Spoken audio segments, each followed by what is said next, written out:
옆에 있는 분하고도 한번 인사하십시다. 오늘도 더운데 오시느라고 수고하셨습니다. 하겠습니다.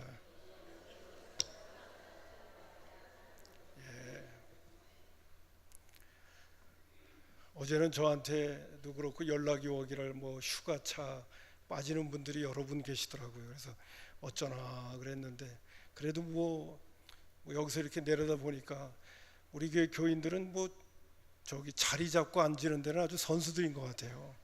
아주 잘 이렇게 배치가 돼가지고 알맞게 가서들 다 이렇게 앉아 계시는 것 같습니다. 오늘 제가 설교 교환 안에다 또 질문을 던졌습니다. 말씀 묵상을 하고 계십니까? 큐티를 하고 계십니까? 성경을 읽고 계십니까? 강대상에서 우리가 말씀을 전하고 설교를 한다는 것은 그 무엇보다도 세상의 얘기를 하려고 저에게 이 역할을 하나님이 맡겨주시지 않으셨습니다. 하나님이 저에게 맡겨주신 역할은 성경이 우리에게 무엇을 이야기하고 있는가, 그것을 여러분에게 들려드리려고 저에게 이 역할을 맡겨주셨습니다. 그렇기 때문에 저는 할 수만 있는 대로 성경 안에서 성경이 무슨 얘기를 우리에게 하고 있는가, 성경에는 어떤 사건들이 있는데 그 사건들에서 우리에게 어떤 교훈을 주고 계시는가, 그것을 우리가 잘 찾아서 하나님의 뜻대로 살고 어떻게 하나님이 주시는 진정한 복된 인생을 살아갈 수 있는가 하는 그런 이야기를 여러분들과 나누면서 기도의 제목을 삼으려고 하는 것이죠. 맞죠? 세상 얘기하려고 이 자리에 제가 선 것이 아닙니다. 어떻게 하든지 성경이 무엇을 우리에게 이야기하고 있는가. 그러니까 여러분들도 하나님의 음성을 듣고 하나님의 인도를 받는 삶을 살려면 성경에 우리 예수 믿는 그리스도인들은 익숙해야 됩니다. 그래서 우리의 삶 속에 일어나는 여러 가지 사건들을 볼 때마다 그 사건들이 성경에서는 뭐라고 얘기하고 있는가를 정확하게 읽어낼 줄 알아야 돼요. 내가 요사이에 어떤 어려움을 당하고 있어요. 그 어려움 당하고 있는 문제가 성경은 뭐라고 얘기하고 있는가를 들을 수 있어야 됩니다. 하나님께로부터 직접 아무개야 너가 지금 어려움 당하는 건 이런 것 때문이다 이렇게 아주 구체적으로 말씀을 해주시면 더 좋겠지만은 거의 그러시지 않습니다. 성경을 통해서 우리가 성경을 잘 알고 있으면 우리의 삶 속에 주어지는 문제들마다 성경은 우리에게 답을 주고 있거든요. 자, 오늘도 제가 여러분에게 드리는 말씀을 이렇게 또 나누면서 설교 제목은 열심과 아쉬움이다 하는 두 타이틀을 가지고 여러분들과 함께 말씀을 나누려고 합니다. 하나님께서 엘리사 선지자를 사용하고 계시는데 정말 엘리야 때도 그렇고 엘리사 때도 그렇고 정말 악한 왕이 한 사람이 있었죠. 그 왕이 바로 아합 왕이었습니다. 그리고 그 안에 이세벨은 아주 그냥 더 악랄한 여왕이었습니다. 그래서 북이스라엘 나라에는 3년 6개월 동안 비가 오지 않는 하나님의 징계의 채찍도 있었고요. 정말 북이스라엘 나라는 많은 어려움이 있었습니다.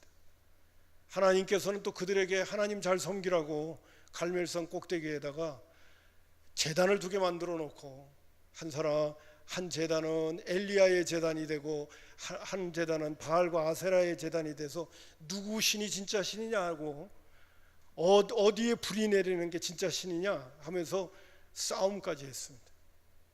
그래서 결국 엘리야 선지자가 이겼습니다. 엘리야의 하나님, 나의 하나님, 불이 임해가지고 하나님께서 그런 장면까지 보여주면서 하나님 제대로 섬기라고 그들에게 가르쳐 주었지만은 그들은 그렇게 왕부터 시작해서 쉽게 하나님께 순복하지를 못했습니다. 결국 나라는 계속 어려움 속에 있었습니다. 위대한 선지자들은 그때 등장하게 되어지죠. 아주 영향력 있고 힘 있는 선지자들이 등장하는데 그 두 선지자가 바로 엘리야 선지자고 또 요새 우리가 묵상하고 있는 엘리사 선지자입니다.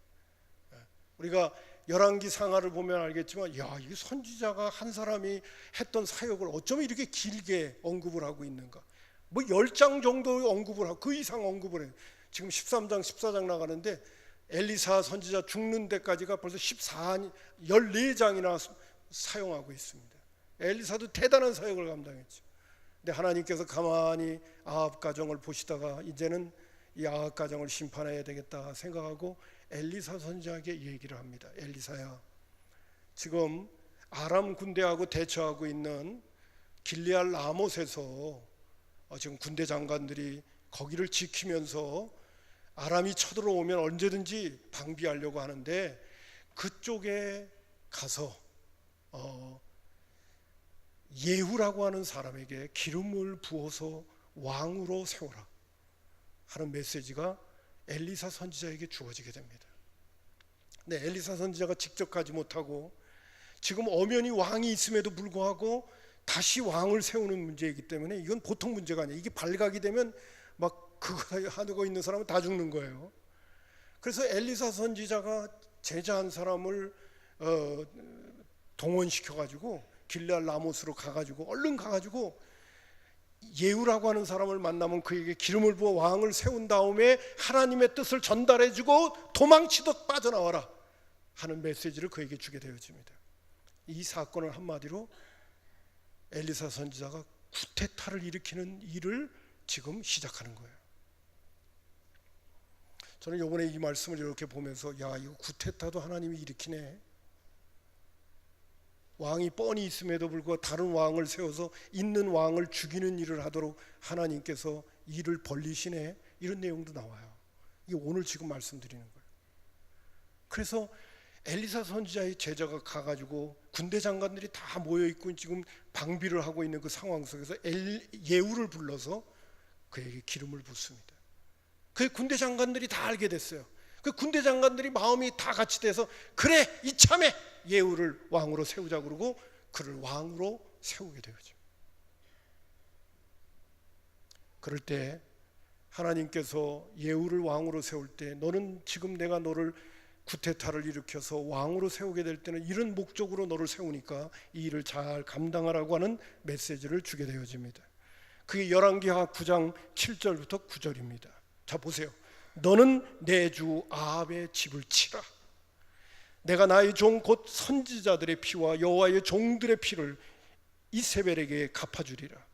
아합의 온 집이 멸망하리니 이스라엘 중에 매인자나 노인자나 아합에게 속한 모든 남자는 내가 다 멸절하되 아합의 집을 느밧의 아들 여로보암의 집과 같게 하며 또 아이야의 아들 바하사의 집과 같게 할지라라고 말해요. 예후에게 기름을 부으면서 뭐냐면 아합의 집을 치라. 그리고 선지자와 여호와의 종들의 피를 이세벨에게 갚아라. 그리고 아합의 온 집을 멸절시켜라. 그런 명령이 떨어지게 되어집니다. 예후는 이 하나님의 명령의 사명을 받들고 곧바로 이스라엘에 있는 아합의 아들 여호람을 가서 사살시킵니다. 뿐만 아니라 아합의 집의 사위, 그때 당시에는 아합 집의 사위로 있었던 남유다에 있는 아하시야를 또 죽입니다. 지금 계속 죽이는 얘기합니다. 지금 그 다음에 아합의 아내 이세벨을 잔인하게 죽입니다. 그리고 아합의 아들 70명을 한 번에 목베어 다 죽여버립니다. 더 나아가 10장 30절에 있는 말씀 가운데 보게 되면 레갑의 아들 여호나답과 함께 같이 마음을 같이 하면서 10장 16절에 이렇게 말합니다. 이르되 나와 함께 가서 여호와를 위한 나의 열심을 보라 하고 이에 자기 병거에 태우고 사마리아에 가서 아합과 연결되어져 있는 모든 사람을 다 죽입니다. 제가 오늘 이 죽이는 얘기를 지금 하고 있어요. 이유는 뭐냐 하면 아합이 하나님 앞에 저지른 죄악 때문에 그렇습니다. 하나님은 두고 보셨습니다. 그리고 때가 될 때 쿠데타까지 일으켜서 예후를 성해서 아합의 가문을 완전히 끝장을 냅니다. 저는 이 말씀을 또 보면서 아합 당시에 있을 때 엘리야 선지자는 하나님 앞에 이런 호소도 했어요. 하나님, 나만 남았습니다. 나만 남았습니다. 어쩌면 좋아요. 나를 죽이십시오. 이렇게 할 때도 있었어요. 그럴 때 하나님께서 아니다, 너만이 아니라 내가 의인 400명을 지금 살려놓고 있다고 얘기도 하셨습니다. 그때 당시에는 얼마나 힘들고 어려웠겠습니까? 그러나 때가 될 때 하나님께서는 아합의 가문과 그 왕위를 다 폐위시키는 거죠. 누구를 들어서? 예후를 들어서. 그래서 하나님의 심판이라고 하는 거는요, 우리가 하나님 만홀히 여기면 안 됩니다. 하나님의 심판의 바퀴는 빨리 안 돌아요. 천천히 돕니다. 여러분이 삶을 살다가 여러 가지 억울하고 답답하고 힘들고 그런 문제가 누구에게 당했다고 그럴 적에 너무 그렇게 우리나라 사람들은 하도 빨리빨리 얘기하긴 하는데 너무 이렇게 조급해하지 마세요. 내가 하나님의 뜻대로 잘 살고 있으면 하나님은 모든 것을 다 불꽃 같은 눈으로 보고 계셔요. 반드시 하나님은 선악간에 판단하시고 평가하시고 심판하시고. 근데 그 하나님께서 아합의 가문을 심판하시는 일을 위해서 예후를 등원해서 사용하시는데 예후가 정말 열심을 내가지고 그 일을 감당하는 거예요. 사람 죽이는 일이 쉽습니까? 그 일을 다 하는 거예요. 그리고 그가 왕위에 딱 등위에서 힘을 얻게 되었을 때 무슨 얘기를 하냐면, 갑자기 성경 구절에 보게 되면 이스라엘 나라에다가 공포를 해가지고 뭐냐면, 나는 아합처럼 바알을 잘 섬길 테니까 바알 신당에 다 모여라. 그리고 바알에게 제사를 지내자. 바알의 선지자도 와라. 바알의 제사장도 와라. 바알을 잘 섬기는 사람들은 모두 오거라. 그리고 나와 함께 바알에게 제사를 지내자라고 얘기를 합니다. 갑자기 그 구절을 볼 때 깜짝 놀랐어요. 그런데 그것이 바로 예후의 계략이었습니다. 왜? 바알을 섬기는 모든 사람을 색출해내기가 힘든데 다 불러 모아놓고 문 잠그고 다 죽이는 겁니다. 그게 오늘 본문에 나오는 끝부분에 나와요. 25절은 번제를 드리기를 다하며 예후가 호위병과 지휘관들에게 이르되 들어가서 한 사람도 남기지 못하게 하고 죽이라. 호위병과 지휘관들이 칼로 그들을 죽여 밖에 던지고 바알의 신당 있는 성으로 가서 바알의 신당에서 목상을 가져다가 불사르고, 재미있는 표현도 나옵니다. 바알의 목상을 헐며 바알의 신당을 헐어서 뭘로 만들었다고요? 난 여기서 오래간만에 변소라는 단어를 썼는데, 변소를 만들. 변소가 뭐예요? 젊은이들은 몰라요. 이거 변소가 뭐예요? 화장실을 만들었다고, 똥톡간을 만들었다는 거예요. 그래서 변소를 만들었는데 오늘까지 이르렀더라. 이렇게 열심을 내서 하나님이 싫어하시고 하나님이 미워하시는 것에 대해서 열심을 다해서 자기에게 맡겨진 사명을 가지고 지혜를 짜서 역사를 이루었어요. 그랬더니 하나님께서 어떻게 평가하시는가 보세요.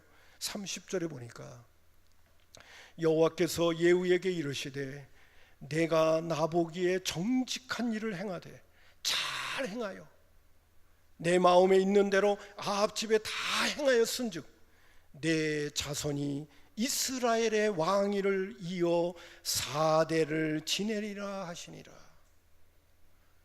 예후야, 내가 너에게 맡겨진 그 사명 정말 열심을 내서 충성스럽게 잘, 또 너 나름대로 마음에서 힘을 다해서 이 일을 감당한 것을 내가 안다.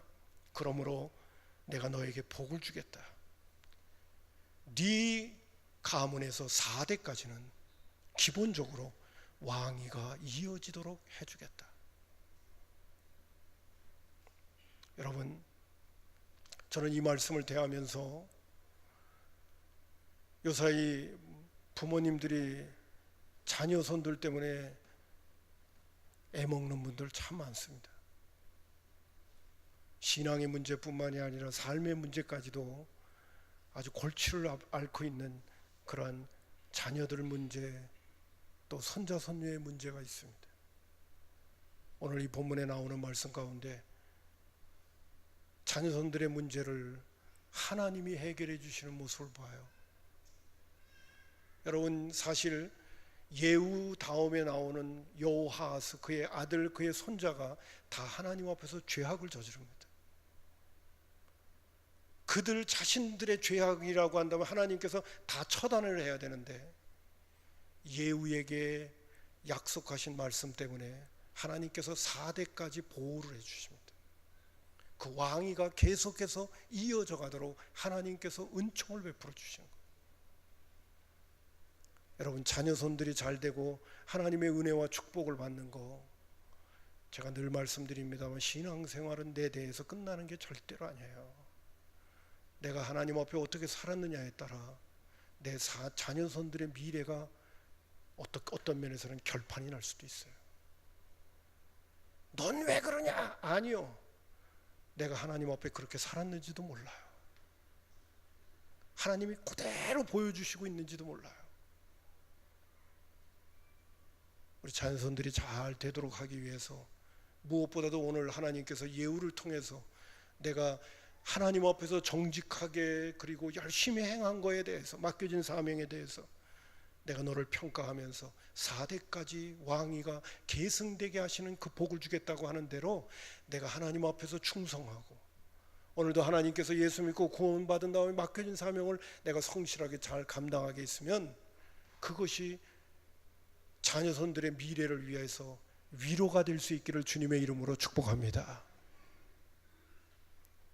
나는 열심히 주의 일도 하고 봉사하고 그러는데 자녀손들이 말을 듣지 않아. 걱정하지 마세요. 하나님이 도와줄 거니까. 그런데 나는 하나님 앞에 충성하지 않아. 그리고 뭘 가르치겠다고 막 애를 쓰고 노력하고 뭐 자녀 달되게 하게, 그렇다고 하지 말라는 얘기는 아니지만은, 여러분, 하나님이 집을 세우지 아니하시면 세우는 자의 수고가 헛되고, 하나님이 성을 지키지 아니하시면 파수꾼의 허사람이 허사라는 것을 여러분, 인생을 살아본 사람은 철저히 느끼게 되어지는 거예요. 인생은 내 마음대로 안 되는 거예요. 내가 한 계획대로 안 되는 게 인생입니다. 우리가 정말 믿음의 눈을 열어서 바라보게 되어지면 하나님의 돌보심이라는 게 굉장하다는 걸 알게 되어져요. 나는 우리 성산의 가족들이 정말 살아있는 믿음을 가지고 자녀도 하나님의 말씀으로 키울 수 있는 부모들이 되기를 주님의 이름으로 축복합니다. 여러분, 주님 앞에 충성하고 주님께서 맡겨주신 사명을 잘 감당하면 하나님께서 자녀들의 미래를 책임지는 거예요. 이 부분을 잘 생각하고 여러분, 하나님 앞에 충성하고 하나님께서 맡겨진 사명 잘 감당하면서 하나님이 우리 자녀손들과 함께 하시는 그런 은혜를 저와 여러분이 맛보며 살아가는 인생 가문을 만들어 가시기를 주님의 이름으로 축복합니다. 저는 사실 이 말씀을 가지고 저도 부족해요. 그런데도 아들들을 바라볼 때마다 이것저것 걱정도 되지만, 내가 이 말씀 붙들고 내가 하나님 앞에 조금 더 열심히 살아서 내 아들들 미래를 하나님이 책임져 주고 자녀손들 미래를 하나님께서 꼭 책임져 주시기를 바라는 그런 마음으로 난 살아야 되겠다. 그리고 한편으로 위로를 받았습니다. 아무쪼록 예후에게 하나님께서 하셨던 이 말씀 꼭 잊지 마십시오. 왜 하나님께서 예후가 하나님 앞에 충성했는데 왜 하나님은 야, 너 내가 잘 되게 할게, 이게 아니라 그 가문을 복주는 거예요. 가문을, 왕위가 4대까지를 복주는 거예요. 여러분, 내가 잘 되는 것보다 내 아들이 잘 되는 게 훨씬 행복하죠? 안 그래요? 내가 잘 되고 내 아들은 좀 안 돼도 괜찮아요? 아니요, 내가 조금 못 되더라도 내 아들 잘 되면 더 좋아. 손자가 잘 되면, 손녀가 잘 되면 더 좋아. 나만 그런지 몰라도 하나님은 그걸 알고 계시는 거예요. 수고했다 예후야, 내가 4대 복주마. 할렐루야.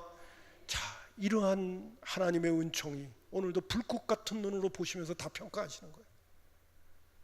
그런데 이제 오늘 제가 여러분에게 아쉬운 마음으로 드리고 싶은 아주 중요한 포인트가 있습니다. 30절에는 그 축복의 말씀을 하셨는데 31절에 그러나 예후가 전심으로 이스라엘 하나님 여호와의 율법을 지켜 행하지 아니하며 하나님께서 주신 율법의 말씀을 전심으로 하나님의 말씀대로 사는 부분에 있어서는 전심으로 되지를 않았다는 거예요. 그리고 무엇보다도 전심으로 여호와의 율법을 지키지 않은 문제가 어디에 있었냐면 여로보암이 이스라엘에게 범죄하게 한 그 죄에서는 떠나지를 못했다는 거예요. 여로보암이 이스라엘에게 범죄한 죄가 무엇입니까? 그것이 바로 29절에 자세히 언급되어져 있습니다. 이스라엘에게 범죄하게 한 느바트의 아들 여로보암의 죄 곧 베델과 단에 있는 금송아지를 섬기는 죄에서는 떠나지 아니하였느니라. 근데요, 여러분보다 제가 조금 성경을 더 많이 읽기도 했고 더 많이 알 것 같잖아요, 그죠? 열왕기 상하도 보고 역대 상하도 보고 거기 보게 되면요, 아쉽기 짝이 없는 게 뭐냐면 어떤 때는 왕들이 잘 하다가도 꼭 여로보암의 죄에서는 떠나지 못했다는 거예요. 북이스라엘 백성들의 거의 90% 이상의 왕들이 여로보암의 죄에서는 떠나지를 못해요. 왜 잘하고 맡겨진 사명도 감당하는데 왜 여로보암의 죄가 뭐길래 그 여로보암의 죄에서 못 떠나는 거예요? 그거. 하나님 잘 섬긴다고 하다가도. 나 그래서 그게 뭔가 도대체 왜 못 떠나는 거야? 왜 못 떠나는 거야? 오늘 제가 조금 말씀을 드릴 텐데요, 보세요. 이 일로 인해서 4대까지 하나님이 복을 주시는 부분이 있기는 하지만은 예후가 나라를 통치하시는 기간 동안에 32절에 그때 여호와께서 이스라엘에서 땅을 잘라내기 시작하시매 하사엘이 이스라엘의 모든 영토에서 공격했다고 말해주고, 하사엘이 누구냐? 그 북쪽 지역의 아람 나라의 왕이에요. 하나님 앞에서 온전하게 하나님의 말씀에 순종하고 여로보암의 범죄한 그 죄에서 떠나지 못하니까 이때 여호와께서 이스라엘에게 향해서 땅을 잘라내기 시작하는 거야. 근데 그 잘라내는 땅이 어디냐면 33절에 보면 요단 동쪽 길르앗 땅이에요. 이 땅은요 아주 비옥한 땅이에요. 최고로 좋은 땅이야, 인간적인 시각으로 볼 때는. 그래서 르우벤과 갓과 므낫세 세 지파가요 먼저는 그 바산과 있는 땅을 다 점령한 다음에 요단강을 건너서 가나안 땅을 점령하러 갈 적에 뭐라고 하냐면 우리는 여길 줘요. 요단강 동편에 있는 땅을 주십시오. 그러니까 모세가 깜짝 놀라가지고 야, 우리 가나안 땅에 들어가서 땅 분배해야 되는데 그럼 너희들 안 가면 어떡할래? 그러니까 걱정하지 마십시오. 우리가 가나안 땅의 땅을 다 점령하는 거 다 도와준 다음에 우리는 거기 땅을 주지 말고 요단강 동편의 땅을 주십시오. 그래서 얻은 땅들이에요, 여기가. 근데 그 땅의 이름을 언급하면서 그 땅이 아람 군대에 의해서 다 빼앗기기 시작하는 거예요. 그런 나라의 아픔이 있었다는 얘기입니다. 예후가 북이스라엘 나라를 통치하는 동안에 이러한 어려움들이 있었다는 거예요. 그런데 그러면요, 여러분, 여로보암의 죄가 무엇일까요? 이스라엘 나라가 남유다와 북이스라엘로 두 쪽이 나게 된 사건이 일어납니다. 솔로몬의 범죄로 인해서 하나님이 나라를 두 쪽으로 갈라놓겠다고 하신 대로 솔로몬의 아들은 르호보암이고 그리고 한쪽에는 여로보암이라고 하는 인물이 등장하게 되어집니다. 그리고 10지파를 통치하게 돼요. 그게 북이스라엘 나라입니다. 그리고 남쪽은 유다지파 하나만이 남쪽을 차지하게 되어져. 남과 북으로, 우리나라처럼 남과 북으로, 북쪽으로는 북이스라엘, 남쪽으로는 남유다가 있게 되어지는데 이 남유다 땅에 예루살렘이 있는 거예요. 하나님께서 1년에 3차례 이스라엘 백성은 전부 하나님 앞에 예배드리러 나올 때마다 예루살렘 성전에 와가지고 하나님 앞에 제사를 드려야 되는 거예요. 근데 나라가 두 쪽으로 갈라진 다음에 남유다에는 예루살렘 성전이 있고 성이 있지만 북쪽에는 예루살렘 성이 없으니까 나라가 두 쪽으로 갈라진 다음에도 북쪽에 있는 10지파에 있는 이스라엘 백성들은 1년에 3차례 하나님 앞에 예배드리러 나오고 제사드리러 나올 때마다 남유다 땅을 건너와가지고 예루살렘 성에서 성전에서 하나님 앞에 예배를 드리게 되어지는 일들이 이렇게 벌어지기 시작하는 거예요. 나라는 두 쪽으로 갈라져 있지만 그러니까 여로보암이 가만히 보니까 마음속에 걱정이 생기는 거예요. 무슨 걱정이냐? 아니 북쪽에 있는 10지파에 있는 사람들이 남쪽에 있는 성전에 예배드리러 갈 때마다 남쪽에 있는 사람들한테 자꾸 동화당하고 르호보암 왕에게 동화당하고 그러면 내가 나라를 통치하고 다스리는데 이거 문제가 생기는 거 아니야 이거? 어려움이 생기는 거 아니야 이거? 그 걱정이 마음속에 쑥 들어가니까 여로보암이 어떻게 하게 되어지느냐? 북이스라엘 나라의 남쪽 끝부분에 있는 베델이라고 하는 곳과 북쪽 끝부분에 있는 단이라고 하는 곳에 금송아지를 만들어서 이것이 너희들을 애굽 땅에서 인도한 우리가 지금까지 예루살렘 성에서 섬겼던 그 신과 똑같다.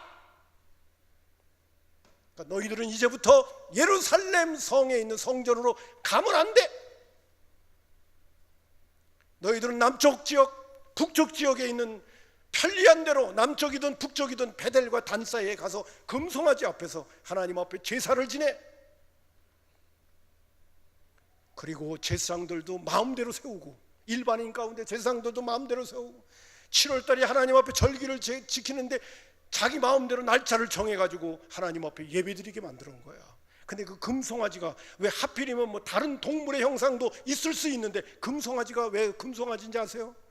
이스라엘 백성들이 애굽에서 탈출해 나오는데 광야에 왔는데 모세가 시내산에서 하나님께로부터 율법의 돌팔 10계명을 받으려고 하는 그때 이스라엘 백성이 가만히 보니까 아니 지도자가 나타나질 않는 거야. 그래 모세의 형님이었던 아론을 꼬드겨가지고 우리는 우리를 신에게 예배를 드려야 되지 않겠냐고, 이거 어떻게 하면 좋으냐고. 그래서 아론을 꼬드겨가지고 금송아지를 딱 만들어가지고 금송아지 앞에서 우리를 애굽 땅에서 인도한 신입니다 그러고 거기서 예배를 드리게 된 거예요. 그 금송아지가 훗날 여로보암 왕이 만든 금송아지하고 동일한 거예요. 하나님을 금송아지로 바꿔버치게 해버리는 거예요. 누가? 인간이 자기의 편리함을 위해서, 자기의 유익을 위해서, 자기의 안위를 위해서, 자기의 욕망을 성취하기 위해서 신을 말씀 안에서 하나님을 정확하게 보는 것이 아니라 자기 편리한 대로 신을 만들어 버리는 거예요. 그 만들어 버린 신이 바로 여로보암의 죄였습니다. 예후도 가만히 보니까 남쪽 지역의 끝부분에 있던 베델에 세워진 금송아지와 북쪽에 세워진 금송아지를 다 헐어버리게 되어지면 이스라엘 백성들이 남유다 땅으로 건너가서 예루살렘 성의 성전에서 예배드리다가 내가 통치자라는 것을 잃어버리고 마음이 남유다로 다 빼앗겨서 내 기반과 내 위치와 내 개인적인 신상에 어려움이 당할까, 어려움이 주어질까 봐 하나님의 일을 잘 하다가도 자신의 일신상의 손해와 어려움과 문제가 생긴다고 하는 상황이 벌어질 때는 싹 마음을 바꿔버리고 만 거예요. 근데 그것을 예후만 한 것이 아닙니다. 이스라엘 왕들이 거의 다가 그렇게 해버렸어요.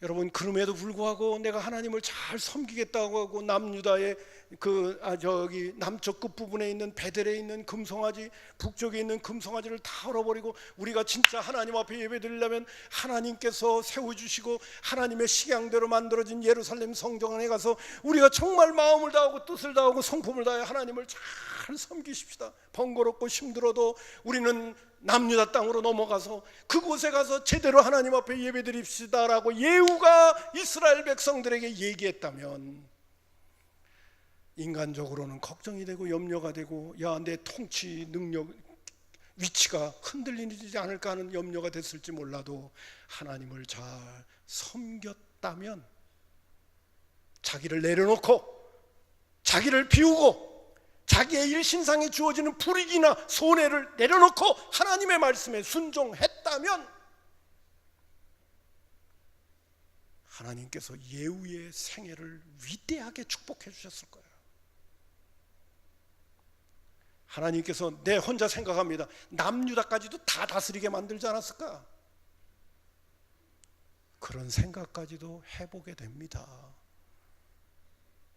그랬을 텐데, 그건 제 혼자 생각입니다. 그냥 예후가 자기 인간적이고 세상적인 걱정 때문에 결국 여로보암의 죄를 떠나지 못하는 거예요. 이게 바로 믿음 없는 소치입니다. 오늘 예수 믿는 그리스도인들 가운데도 예수를 믿노라 하면서 어느 시점에 와서 내가 손해볼 문제가 생기고 내가 하나님 앞에 헌신해야 되고 내가 하나님 앞에 뭘 드려야 된다고 생각할 적에 내가 힘들고 어렵고 부담스럽고 그런다면 마음을 싹 돌려버립니다. 내 편할 대로, 내 좋을 대로, 내가 부담스럽지 않는 방법으로 내가 주인이 되어져서 내가 오늘도 하나님을 금송아지로 바꿔서 내 편할 대로, 내 좋을 대로, 내 원하는 대로 하나님을 섬기는 쪽으로 기울어져 버릴 수 있는 가능성이 우리에게 너무너무 많다는 것입니다. 그게 여러분의 문제만이 아니라 내 문제이기도 합니다. 오늘도 끊임없이 하나님은 저에게도 도전하십니다. 너 주를 위해서 정말 온전히 헌신할 수 없냐? 너 주님을 위해서 정말 내려놓을 수 없냐? 여러분, 성경에 나오는 말씀 가운데 보면 성경은 우리에게 분명히 언급을 하고 있습니다. 마태복음에도 마가복음에도 누가복음에도 예수님께서 이런 말씀을 해주고 계셔요. 제가 유사히 곧잘 언급하기는 합니다만은 여러분, 성경에 있는 말씀 가운데 보게 되면 이런 구절이 있습니다. 마가복음 8장 35절에 여러분 한번 다 같이 한번 여러분의 입술을 벌려서 한번 읽어봅시다. 예수님이 하신 말씀입니다. 다 같이 읽습니다. 시작. 누구든지 자기 목숨을 구원하고자 하면 잃을 것이요 누구든지 나와 복음을 위하여 자기 목숨을 잃으면 구원하리라. 난 예전에 이 말씀이 도대체 이해가 안 갔어요. 왜 나를 위해서 예수를 믿는데 나와 복음을 위하여 자기 목숨을 잃어야 돼요? 나가 누구예요? 예수님. 예수님이 전한 복음 때문에 자신의 목숨까지도 잃어버릴 가지고 각오를 갖는다면 그는 구원할 것이다. 구원받는다. 그러나 누구든지 자기 목숨을 구원하고자 한다면 그 사람은 그 목숨까지도 잃어버릴 것이다. 그러나 나와 복음을 위하여. 여러분, 왜 예수님은 당당하게 나를 위하여 살아야 된다고 얘기할까요? 나를 위하여 왜 너희들은 목숨을 바쳐야 된다고 얘기할까요? 그분이 하나님이기 때문에 그런 거예요. 제가 늘 말씀드립니다마는 우리는 누구를 위하여 존재하는 겁니까? 저와 여러분은 여러분을 위해서 존재하는 겁니까? 아니면 하나님을 위하여 존재하는 겁니까? 누구를 위하여 존재하는 겁니까? 하나님이 우리를 만드셨어요? 누구를 위하여 만들었습니까? 오늘 갑자기 여기 이종옥 집사님이 바라봐지네. 이종옥 집사님 누구를 위해 만드셨습니까? 대답 금방 하죠. 하나님이 우리를 만드신 거는 하나님을 위해 만들었지 우리를 위해 만든 거 아니에요. 여러분, 이것부터 신앙생활은 여기서부터 제대로 시작돼야 돼요. 그렇기 때문에 예수님도 나를 위하여 목숨까지도 내라 이거예요.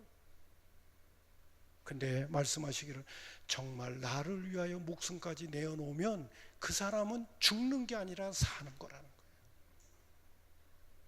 이 법칙이 터득되어져야 돼요. 성경은 죽고자 하면 살고 살고자 하면 죽는다. 누구를 위하여? 하나님을 위하여 죽고자 하면 살지만은 나를 위하여 살고자 하면 죽는다 이거예요. 나는 우리 성산의 가족들이 이 믿음이 있기를 주님의 이름으로 축복합니다. 이거는 영안이 열려야 됩니다. 하나님이 우리에게 믿음을 줘야 됩니다. 내 힘으로 안 됩니다. 근데 성경을 들여다보면 여러분, 복음의 가치, 자 이제 말씀을 정리해 들어가려고 합니다. 복음의 가치, 여러분 복음의 가치가 얼마나 중요하다고 생각하십니까?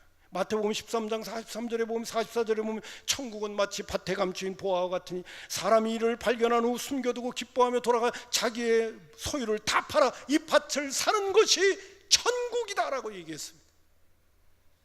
우리가 정말 천국을 발견했다고 한다면 그것은 밭에 감추인 보화와 같은데 소장농이 가서 밭에 감춘 보물을 발견한 다음에 자기의 전 재산을 팔아서 그 밭을 사는 것이 바로 천국을 발견한 사람이고 복음을 발견한 사람이고 예수가 누구인지를 알게 된 사람이라고 얘기하는 거예요.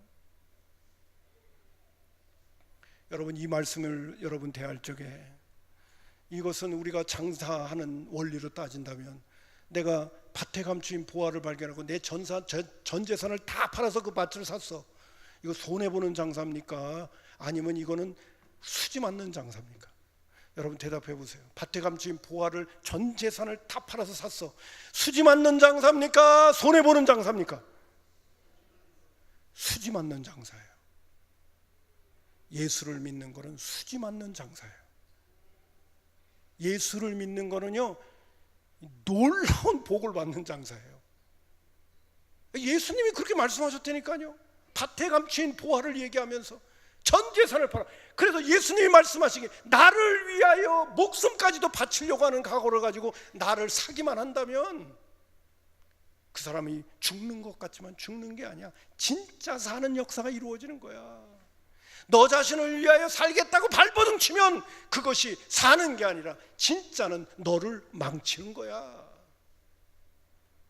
그게 성경이 우리에게 얘기하는 것이고 복음이 우리에게 얘기하시는 거고 예수님이 우리에게 가르쳐 주시는 구원의 원리입니다. 여러분, 사도신경을 한번 보시겠어요? 제가 다 읽기는 시간이 촉박하기 때문에 뒷부분만 한번 읽겠습니다. 하늘에 오르사 전능하신 아버지 하나님 우편에 앉아 계시다가 누가 예수님이 거기로부터 살아있는 자와 죽은 자를 심판하러 오시리라. 예수님이 살아있는 자와 죽은 자를 심판하러 오실 때 예수 믿고 구원받고 복음을 아는 자는 심판을 안 받는다. 이 심판을 안 받는 것만도 대단한 일이죠. 이건 대단한 일이죠. 우리의 전 재산을 다 팔아서도 살 수 없는 그러한 일이죠.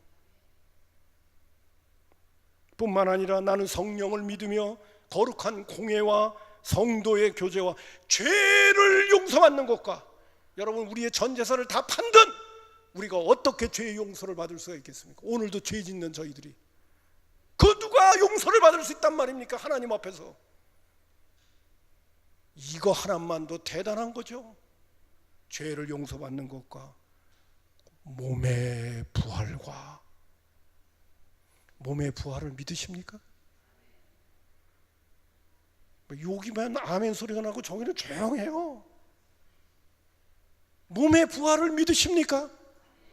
몸의 부활을 어떻게 믿습니까? 이게 진짜 이루어지는 거라고 한다면 이것처럼 놀라운 일이 어디 있습니까?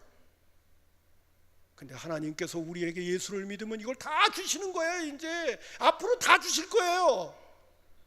그렇기 때문에 믿음의 선배들은 얘기합니다. 예수를 만나면 인간은 뿅 갈 수밖에 없다는 거예요.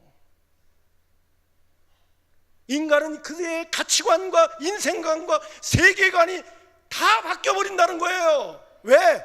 복음 때문에 그게 믿어지면 죄를 용서받는 거, 몸의 부활, 맨날 주일마다 하는 사도신경 가운데 몸의 부활과 그것도 더 나아가서 영생을 믿사옵나이다. 아직도 그게 안 믿어지니까요, 어느 정도 헌신하다가 내가 손해볼 것 같고 힘들고 어려울 것 같으면 싹 마음이 돌이키는 거예요. 진짜 복음을 안다면 내가 오늘을 살아갈 때 나와 복음을 위하여 자기 목숨을 바치겠다고, 아니 내가 그거 못하겠습니까? 왜? 하나님이 우리에게 더 많은 걸 줬는데, 더 많은 걸 주시려고 하고 있는데, 그게 믿어지는데, 밭에 감춘 보화를 알고 있는데, 오늘 우리가 아직도 밭에 감춘 보화의 가치를, 복음의 가치를, 주님의 가치를 모르니까 계속해서 우리 머리로 신앙생활을 계산하는 거예요. 계속 계산하는 거예요. 주님이 우리에게 주시는 거는 계산하는 거하고는 비교가 안 되는데 계속 계산하는 거예요. 누구처럼? 예후처럼, 북이스라엘의 왕들처럼 잘하다가도 여로보암의 죄에서는 떠나질 못하는 거예요. 그게 오늘 저와 여러분의 신앙이 아닌가 다시 한번 생각합니다. 오늘 저와 여러분이 정말 하나님 앞에 기도해야 될 부분은 주님, 내 영안을 열어주시옵소서. 정말 믿음을 주시옵소서. 하나님께서 우리에게 베풀어 주신 이 복음의 가치와 그리고 하나님 나라의 세계에 대해서 정말 확신을 가질 수 있는 하나님의 사람으로 오늘을 살아갈 수 있도록 도와주십시오. 그래서 나도 정말 하나님의 나라를 맛보아 오늘도 누릴 뿐만이 아니라 내 자손들 뿐만 아니라 내 주변에 있는 사람들을 정말 유익하게 할 수 있는 믿음의 승리자로 살아갈 수 있도록 하나님 저희들에게 은혜를 베풀어 달라고. 바쁘고 힘들고 피곤하고 어려운 삶의 현장 속에 있지만 그러나 주님을 바라보며 나에게 믿음을 달라고 기도하는 이 일만큼은 내가 그런 신앙의 단계에 서 있지 못하다면 주여 나에게 믿음을 주시옵소서. 이 믿음은 내가 누리며 살아야 됩니다 라는 간절한 기도를 우리가 끊임없이 하나님 앞에 올려드려야 되지 않겠습니까? 이거 놓치면 안 돼요. 이거 놓치면 안 돼. 신앙은 대충 하는 게 아닙니다. 성경은 우리에게 대충 얘기하고 있지 않아요. 아무쪼록 여러분, 구약의 이스라엘 왕들이 여로보암의 죄를 떠나지 못한 문제는 오늘 저와 여러분에게 있는 그 약점들입니다. 그래서 그들도 못 떠난 거예요. 오늘 우리는 떠나야 되겠습니다. 그리고 복음의 능력을 체험해야 되겠습니다. 복음의 가치를 아는 사람들이 되어야 되겠습니다. 그리고 주님의 영광을 위하여 정말 힘있게 살아가는 사람들이 되어야 될 줄로 믿습니다.